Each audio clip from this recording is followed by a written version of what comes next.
Pa-share naman mga Lodi. Heto na ang una na si Lodi Anissa Dico, Lodi Anthony Soani, Lodi Juki Siger, Lodi Ian James Sanchez, Lodi Jason Aquino, Lodi Jack Cool, Lodi Clar Espinosa, Lodi Wellman Estreba, Lodi Glenda Pales, Lodi Linden Cloud, Lodi Mark Joshua Lola Gacho, Lodi Wayne Mondreno ng QC, Lodi May Ando, Lodi Wendell K. Tuna, Lodi Edsel Gamutan. Maraming salamat po sa inyong lahat, at kung bago ka pa lang dito, baka naman. Ika-14 na kabanata, sa pagpapatuloy. Makikita sa di kalayuan ng Imperial Palace, isang napakalawak at maringal na estruktura na nakatayo sa gitna ng lupain na tila sentro ng kapangyarihan. Mula sa loob nito, biglang umalingaw-ngaw ang isang malakas na halakhak ni Jiang Maso, na tila bumasag sa tahimik at maringal na kapaligiran ng palasyo. At malakas pa niyang sinabi, habang ang mga nasa paligid ay nakayuko ang mga ulo at nananatiling tahimik, tila hindi makapaniwala sa narinig na natalo si Mo Yang sa labanan. Parang nawala na rin ng isang braso si Dongbang Chanho, at makikita ang labi ni Jiang Maso na bahagyang umangat. Dahan-daang napangiti na tila may malalim na kahulugang nakatago sa likod nito. At habang dahan-dahan siyang umiinom ng tsaa, itinapat ni Jiang Maso ang tasa sa kanyang labi, walang pagmamadali sa bawat galaw. Habang sinasabi nito na nagustuhan ninyo ba ang munting regalo ko, Minister of Revenue, Li Taejung, na makikita itong nakatayo sa harapan na nakatikom ang mga kamao ng mahigpit na mariin na nakatingin kay Jiang Maso. At sinabi pa nito kay Li Taejung na ano sa tingin mo? Sasama ka na ba sa aming dakilang adhikain? Nangangalit ang mga ngipin ni Li Taejung, halos magtama sa sobrang higpit ng pagkakakuyom, habang ang galit sa kanyang dibdib ay tila handang sumabog anumang sandali. At tumugon siya na walang pagkakataon, hanggat hindi ko nakikita ang bangkay ni Song Baek, ang pumatay sa anak ko. Dagdag pa nitong sinigaw kay Jiang Maso habang mariin na nakatingin dito na dalhin niyo sa akin si Song Baek. Dalhin niyo sa akin ang ulo niya. Kapag ginawa niyo yan, hindi ko lang mapapaalis sa kapangyarihan si Dongbang Chanho. Sasali pa ako sa inyong revolusyon. At pagkatapos magsalita ni Li Taejung, agad siyang tumalikod at naglakad ng tahimik, mabigat ang bawat hakbang na tila dala ang buong bigat ng kanyang galit at dalamhati.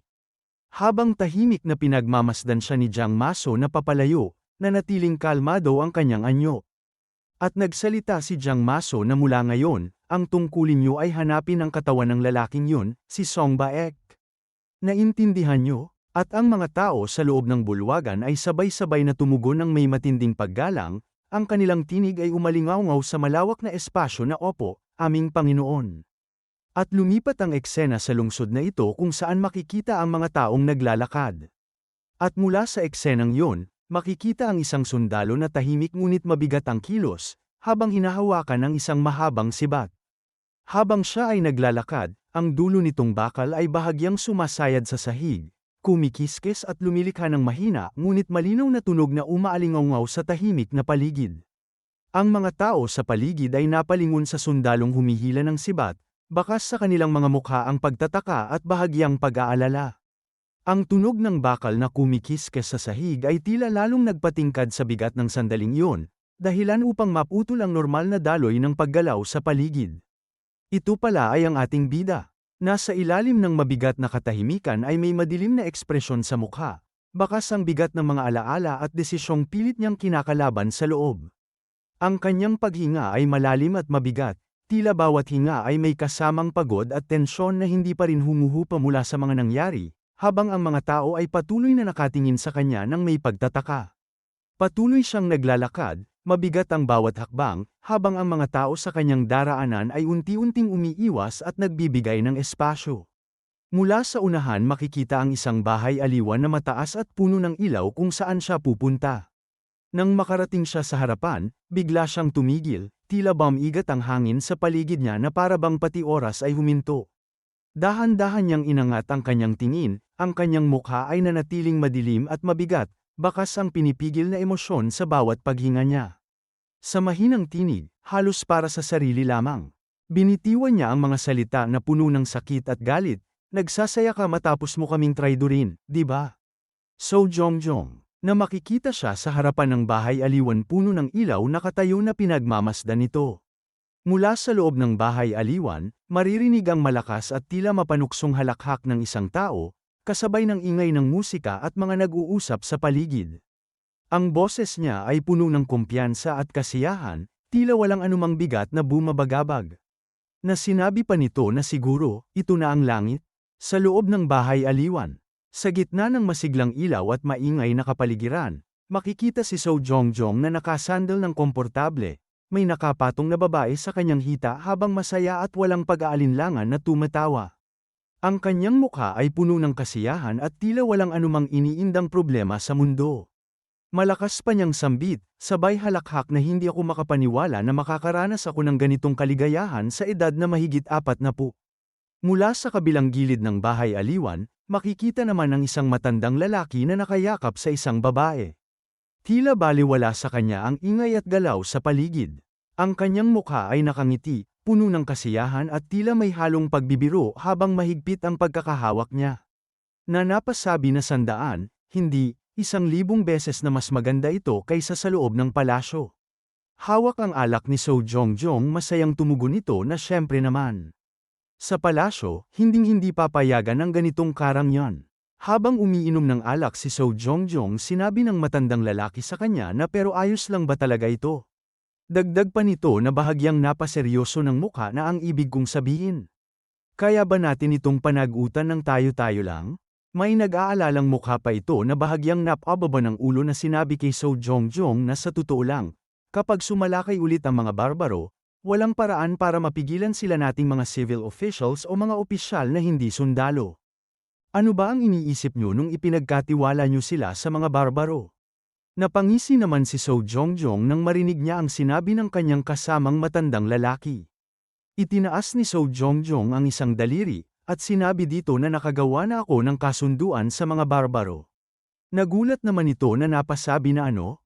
Anong ibig mong sabihin? Sinagot siya ni So Jongjong habang makikita ang mukha nitong hindi makapaniwala na dahil dito, nakipagkasundo ang aking Panginoon sa mga barbaro. Hindi sila sasalakay sa loob ng susunod na 1 taon. Na napasabi naman ito na kung ganoon. Ngumising muli ito na itinaas ang tasa ng alak na sinabi dito na kaya huwag na kayong mag-alala at itaas ang inyong mga baso.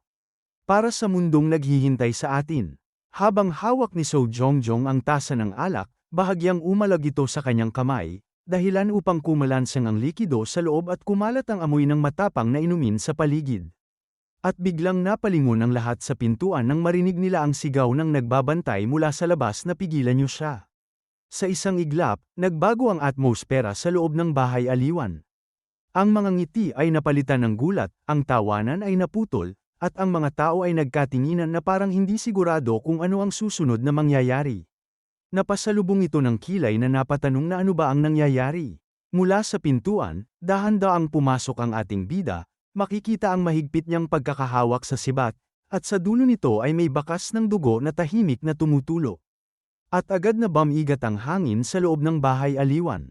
Ang masiglang liwanag at ingay kanina ay tila biglang hamina, napalitan ng tensyon at katahimikan habang ang lahat ay napatingin sa kanya.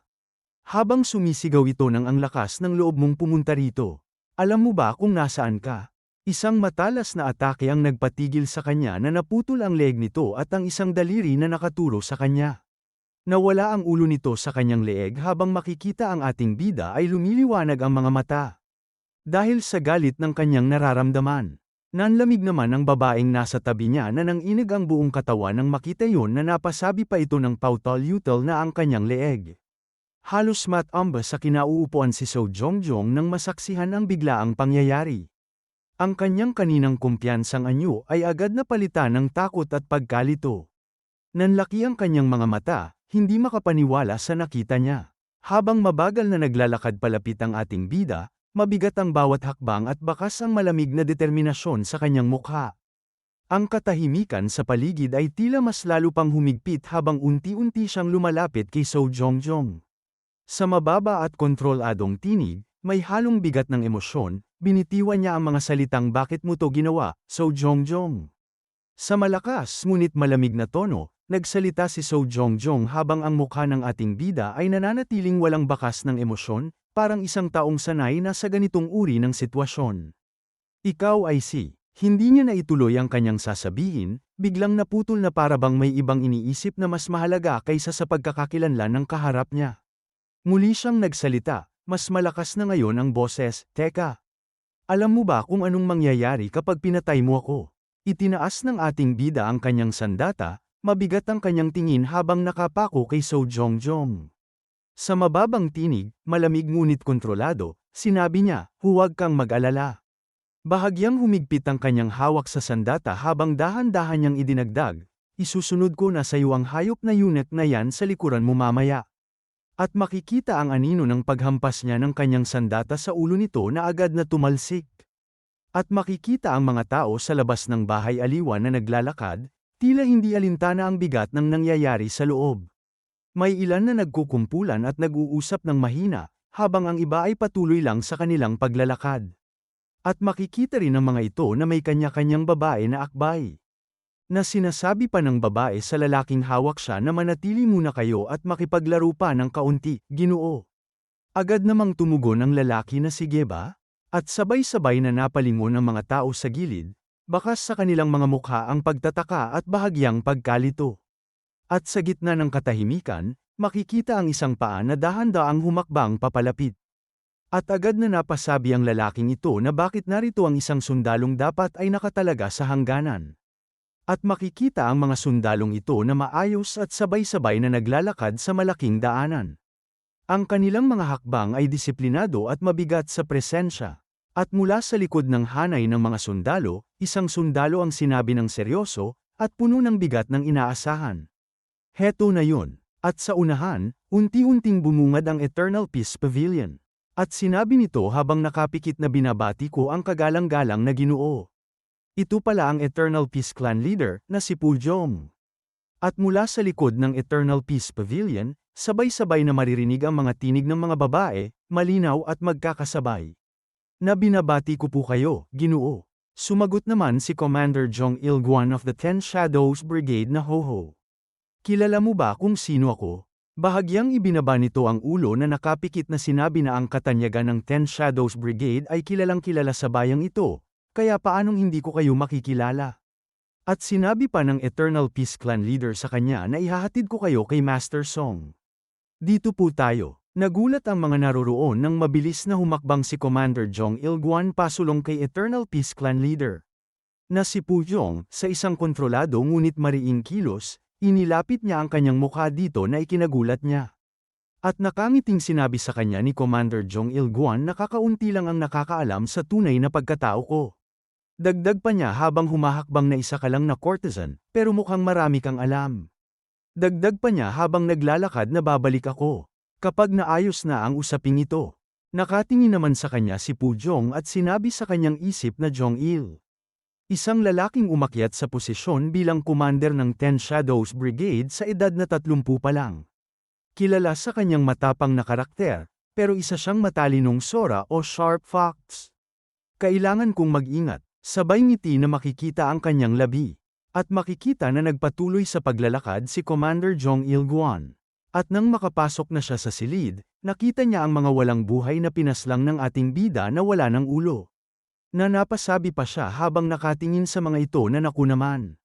Napakagulo ng iniwan niya, at napatingin siya sa unahan. Napangiti ito habang sinasabi niya na haha, naisip ko kung posible ba. Pero talagang buhay ka nga. Makikita naman ang mga tingin ng ating bida na matalim. Naglalabas siya ng enerhiya na sinabi pa sa kanya ni Commander Jong Il-guan na Song Baek. Hindi, batang Panginoon ng mga mandirigma pala. At dito na po nagtatapos ang 14 na kabanata.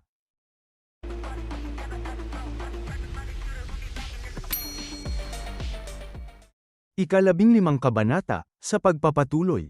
Mabilis na tumatakbo si Rimei, ang kanyang mga mata ay nakatuon sa unahan, puno ng determinasyon at pag-aalala. Hinahabol siya ng kanyang yaya, ang mga hakbang ay mabilis at halatang kinakapos na rin sa pagod, habang pilit siyang inaabot sa gitna ng kalsada. Nanginginig ang kanyang boses ngunit malinaw ang pag-aalala habang isinisigaw niya, "Young lady." Dagdag pa ng yaya, habang unti-unti nang lumalayo si Rimei sa kanyang paningin, mas lalong hamina ngunit naging mas desperado ang kanyang tinig. "Young lady, pakiusap, maghintay po kayo sandali. At lumipat ang eksena sa isang grupo ng mga taong nag-uumpukan sa gilid ng daan, ang kanilang mga tinig ay halo-halo at puno ng pagtataka. Ang ilan ay nakatingin sa direksyon ng kaguluhan, habang ang iba ay nagbubulungan, sinusubukang unawain kung ano ang nangyayari. At sinabi ng isa na anong nangyayari? Anong meron? Maya-maya, sumagot ang isang lalaki mula sa grupo, mababa ang boses ngunit malinaw ang bigat ng kanyang sinabi, narinig ko, isa raw siyang traidor. Dumating si Rimei sa gitna ng nag-uumpokang mga tao, hingal na hingal at bakas pa rin ang pagod sa kanyang mukha mula sa pagtakbo. Habang sumisingit siya sa pagitan ng mga lalaki, isa-isa silang napatingin sa kanya, nagulat sa bigla niyang pagdating. Napasabi ang lalaki sa kanya na anong nangyayari sa kanya? At mula sa loob ng kulungang Kaleza, nasal-aya ni Rimei ang ating bida na dinadala ng mga sundalo. Mabigat ang kanyang anyo habang nakaupo, tahimik at may bakas ng pagod at bigat ng nangyari sa kanyang mukha. At nang makita yun ni Rimei, agad na nanlabo ang kanyang paningin habang unti-unting namumuo ang luha sa kanyang mga mata.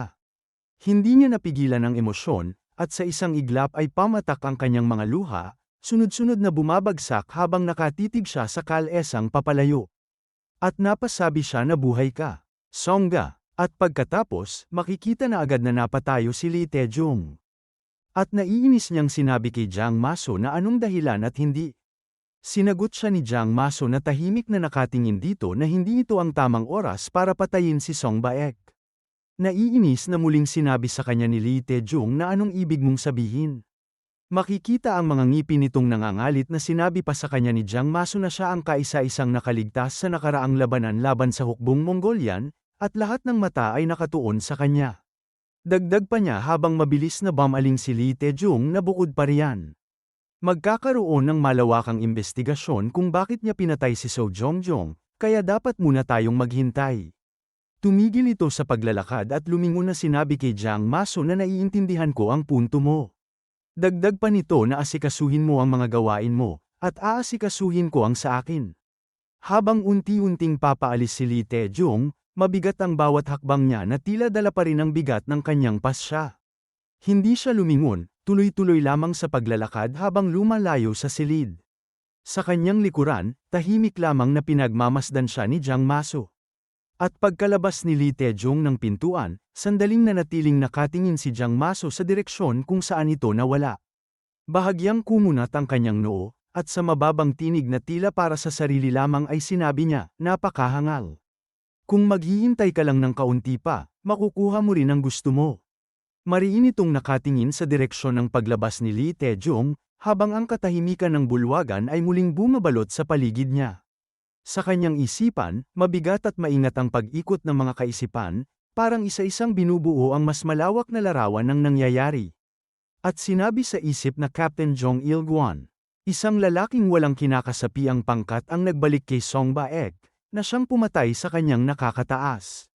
Siguradong may pinaplano siya, dagdag pa niya, habang dahan-daang inilalagay ang kamay sa harap ng kanyang bibig na tila nag-iisip ng mabigat. Lalo pang tumilim ang kanyang tingin. Sa pinakamalalang sitwasyon, baka mayroon siyang ebidensya ng pakikipag-ugnayan sa Tejar, mahinang sambit niya sa sarili, mabigat ang bawat salita. At sinabi nito na may masamang pakiramdam ako tungkol dito. Napangiti ito na tinawag si No Hagwan. Agad namang lumapit ito at tinanong na may misyon ba? Lumingon si Jiang Maso dito na sinabi niya na kapag gumawa si Lee Taejong nang hindi kailangan, iligpit siya. At lumipat ang eksena sa ilalim na kulungan, isang malamig at madilim na silid na nasa ilalim ng lupa. Mula sa madilim na pasilyo ng ilalim na kulungan, makikita ang isang paa na dahan-daang humahakbang papasok. Naglakad si Lee Taejong sa harap ng kulungan, mabagal ngunit mabigat ang bawat hakbang. At nang makarating si Lee Taejong sa harapan ng kulungan ng ating bida, bigla siyang tumigil. At pinabuksan ni Lee Taejong ang kulungan. Pagkatapos ay pumasok siya, mabigat ang bawat hakbang habang nilalapitan ang ating bida na nakatali sa loob. At binuka nito ang kanyang bibig na sinabi na totoo nga. Habang nakatingin si Lee Taejong sa ating bida, nanatili siyang nakatayo sa gitna ng malamig at madilim na kulungan, mabigat ang hangin sa pagitan nilang dalawa. Ang kanyang ekspresyon ay seryoso, halos walang bakas ng emosyon, ngunit ramdam ang lalim ng bigat na dala niya. Sa mababa ngunit matalim na tinig, Binitiwan niya ang mga salita, napakatigas ng buhay mo. Song Baek, napatingin ng matalim sa kanya ang ating bida, unti-unting inaangat ang kanyang ulo kahit nakatali pa, habang ang kanyang mga mata ay naglalagablab sa pinipigil na emosyon. At sinabi niya na ikaw. Tiningnan din siya ni Lee Tae-jung, bahagyang kumunat ang noo at bakas ang inis sa kanyang mga mata habang nakapako ang tingin sa kanya. Sa malamig at mariing tinig, sinabi niya, hindi ka mamamatay ng matiwasay. Biglang nagulantang ang ating bida sa kanyang narinig, bahagyang nanigas ang kanyang katawan habang ang kanyang mga mata ay biglang lumawak. Tila may kung anong bumigat sa kanyang dibdib sa mismong sandaling yun. Nang sabihin pa sa kanya ni Lee Tae-jung na ikaw at ang babaeng yun. Natahimik siya panandalian, dahan-daang ibinaba ang ulo na tila pinipigil ang umaalab na emosyon sa loob. Pagkaraan ng ilang sandali, marahan siyang nagsalita, mababa ngunit matalim ang tinig, hahanapin kita, at papatayin kita. Na makikita ang mukha ni Lee Tae-jung na nakatingin sa kanya. Sinabi pa ng ating bida, habang mahigpit niyang tinikom ang kanyang kamao. Dahilan upang kumalansang ang kadenang nakatali sa kanya at umalingaw-ngaw sa loob ng kulungan. Na kapag kahit isang hibla lang ng buhok sa ulo ni Rimei ang mag-alaw ninyo. At sa isang iglap, bigla siyang sumulong, dahilan upang malakas na kumalansang ang mga kadena na nakatali sa kanya. Ang kanyang boses ay umalingaw-ngaw sa loob ng kulungan, puno ng galit at desperasyon na sinabi niya na uubusin ko ang lahat ng may kaugnayan sa inyo. Ngunit dahil sa nakataling kadena sa kanya, hindi niya maabot si Lee Tae-jung. Malakas na kumalansang ang bakal habang pilit siyang sumusulong, ngunit agad din siyang napigilan, na parabang ang mismong kulungan ay humahadlang sa kanyang galit. Tahimik lamang na nakatayo si Lee Tae-jung sa harap niya, hindi gumagalaw kahit isang hakbang, habang pinagmamasdan ang kanyang reaksyon. Sa malamig at may halong paghamak na tinig, sinabi niya, lumabas din, na isa ka palang halimaw na nagpapanggap na tao. Naglakad na si Lee Tae-jung papalayo, mabigat ang bawat hakbang habang unti-unti siyang lumalayo sa loob ng kulungan. Sa gitna ng kanyang pag-alis, bahagya siyang huminto at sinulyapan ng ating bida, ang kanyang mga mata ay malamig at puno ng matinding damdamin na pilit niyang kinokontrol. Sa mababang tinig, ngunit malinaw ang bawat salita, sinabi niya, dapat doon pa lang ay patay ka na. Napalaki ng mata ang ating bida nang sabihin pa nito sa kanya na ang kamatayan mo at ang kamatayan ng babaeng yun. Ay lahat ng ito ay kasalanan mong lahat. At pagkatapos magsalita ay nagpatuloy na ito sa paglalakad. At biglang lumipat ang eksena sa isang silid, isang tasa ng tsaa ang makikitang biglang tumagilid at tumaob sa mesa, dahan-daang kumalat ang mainit na likido sa ibabaw ng kahoy. Kasabay nito, isang malakas at biglang boses ang sumabog sa hangin, puno ng gulat at hindi makapaniwala na totoo ba yan. Dagdag pa ni Dongbang Chanho kay Commander Jong Il-guan na kaya mo bang iligtas si Baek ah? Tahimik na humigop ng tsaa si Commander Jong Il-guan. Walang bakas ng pagmamadali sa kanyang kilos.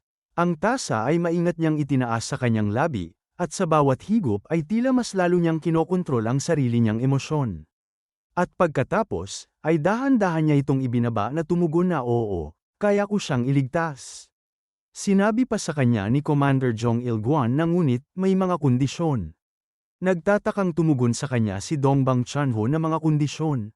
Habang nakatingin sa kanya si Dongbang Chanho sinabi sa kanya ni Commander Jong Il-guan si Song Baek. Nakangiting sinabi pa nito habang nakakrus ang kamay sa katawan na ibigay mo sa akin si Song Baek. Panandali ang tumahimik sa silid habang makikita ang nakataob na tasa sa lamesa. At si Dongbang Chanho ay tahimik lang na nakaupo sa lamesa na tila nag-iisip. Nakatingin siya sa harapan, hindi kumikibo habang unti-unting bumabalik sa kanyang isipan ang mga salitang binitiwan sa kanya ni Commander Jong Il-guan, hindi mo pa ba napagtatanto? Hindi ito isang bagay na kayang manipulahin ni So Jong-jong ng mag-isa. Naglakad na papalayo si Commander Jong Il-guan, mabigat ang kanyang hakbang habang unti-unting lumalayo sa gitna ng silid. Hindi siya lumingon, ngunit malinaw at malamig ang kanyang tinig na bumalik sa likuran niya. Ihanda mo ang iyong sarili. Hindi sila susuko ng ganoon kadali. Napahinto si Commander Jong Il-guan sa paglalakad, nang marinig ang tinig ni Dongbang Chanho na bakit. Dagdag pa niya na bakit ang isang taong walang interes sa politika ay tutulungan ako? Napangiti naman si Commander Jong Il-guan ng tahimik. At sinabi niya habang nakatingin sa kanya si Dongbang Chanhu na magkaibigan kami sa inuman ni Mo Yang. Lumingon siya at sinabi pa na ang pagtulong sa kapatid ng isang malapit na kaibigan, hindi ba't likas lang yun? At pagkatapos ng kanyang pag-iisip natahimik siya at sinabi sa kanyang sarili na may hinala na ako. Mariin siyang tumingin sa unahan. At sinabi pa niya sa kanyang sarili habang naiinis na nagpaplabas ng enerhiya na Jiang Maso. Pagbabayaran mo ito ng mahal. At makikita na lumabas na si Commander Zhong Ilguan sa palasyo. At mula sa bubungan makikita ang isang tao na nakamasid sa kanila. Ito pala ay si No Haguan na inutusan ni Jiang Maso. Habang nakatingin ito sinabi niya sa isip na mabuti na lang, tila wala pa silang nakakalap na ebidensya laban kay Jiang Maso. Dagdag pa niya na ang problema ay si Li Taejong. Kapag nahuli si Li Taejong na gumagawa ng mga bagay na hindi naman kailangan, magiging mapanganib ito. Sinabi pa niya habang papaalis na kailangan ko muna itong iulat. Ngunit napatigil siya nang may marinig na sumisigaw na bitawan niyo ako. Yaya, sinabi naman ng yaya na hindi, young lady. Napalingon naman sa kanila si No Haguan na may pagtataka. Nakita niya ang pagpupumilit ni Rime na umalis, habang pinipigilan naman siya ng kanyang yaya. Hawak sa kamay siya ng kanyang yaya sinabi pa niya na pakiusap yaya. Na muling sinabi sa kanya ng yaya na hindi maari. Napatuloy lang na pinapanood sila ni No Haguan. At makikita ang kanyang leeg na napalunok. At dito na po nagtatapos ang 15 kabanata.